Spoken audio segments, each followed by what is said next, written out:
Sanibona. Njani Nkosi yakwethu emakhosini? Siyabonga, siyabonga. Hayi, angeke ngize ngibe mude. Lapha kumina ngiphethe umsamo.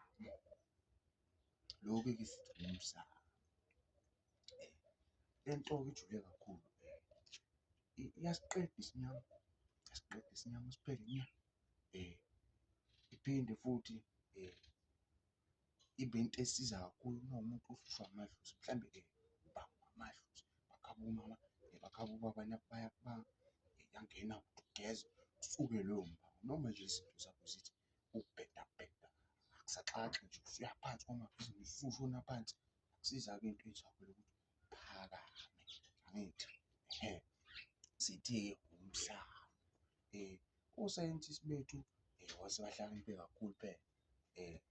Bayisebenzisa-ke le nto nasekuthiwa izinto ey'njengo-antibiotic. Kuyangena-ke lokhu kakhulu. Phinde futhi kusebenze ezifweni ey'ningi ngokwesintu kuyalapha ezifweni ey'ningi nje uwodwa nje uyasilapha isifo lesi ekuthiwa u-T_B, tuberculosis. Uyasitshala usiqede uwodwa. Uphinde futhi ungene ey'ntweni ey'ningi uma uhlushwa i-asthma uyangena ngalapho. Shortness of breath nokuphelelwa umoya uyangena-ke lapho. Noma-ke uney'nkinga zomphimbo ubuhlungu nje noma kukhona nje ongakutholisisi kahle kuyasiza. And then-ke awufuna ukwenza elakho i-antibiotic lesintu. Uzothatha-ke umsamo uwudibanise nalento le ekuthiwa u-cinnamon. Naso isihlahla-ke ngikubonise ngelinye ilanga. Uzowuthatha-ke udibanise no-cinnamon. Kuphume elinye i-antibiotic elinzima kabi. Ngithi uhlushwa i-drop, uhlushwa yini nje zonke lezi zifo lezi siyazilapha nokwe-cancer. Kuyangena lapha kuditshaniselwe nomdlavuza kancane nje uyakhikha i-antibiotic enzima kabi into enamandla kakhulu zakwethu.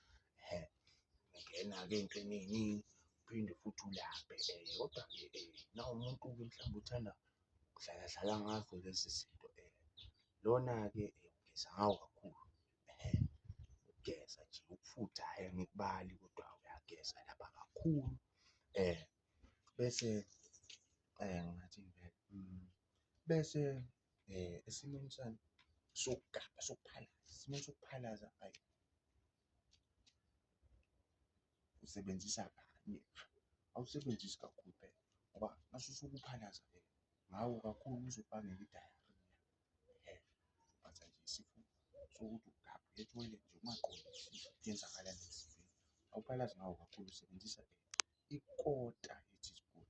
Ikota ufake lapho udidiyele nokunye bese-ke nakhona ukuthi ugabhe. So kona kuyasiza kakhulu ey'ntweni ey'ningi ey'ntweni ey'ningi. Nawukhanda intelezi awufaka and then uyangena nje ey'ntweni ey'ningi. Uthi-ke nawufuna uzongithinta ungene kuy'nkundlani zami zokuxhumana lapho ku-WhatsApp, ku-TikTok yonke indawo nje uzongithola uthi Sithokosile mayini wami. Uphinde ungifonele ushaye ucingo nawufuna i-order nawufuna iy'thako zami uzongishayela ucingo 073 538 1402. Ngikuthumele iy'thako zami zihamba kanye ngeviki.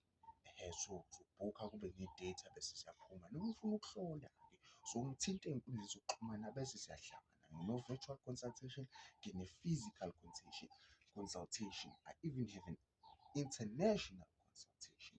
Nawungale ngaphesheya siyabonga ukuthi sixhumane mina nawe ngikusize ngamanani athe xaxa. So-ke nakhona-ke ukungithinta-ke kulezo y'nkundla zokuxhumana and then-ke nawe nje ungayithathela lapho uwusebenzise kodwa uqaphe awudliwa kakhulu uyabulala. Inyanga ezizula.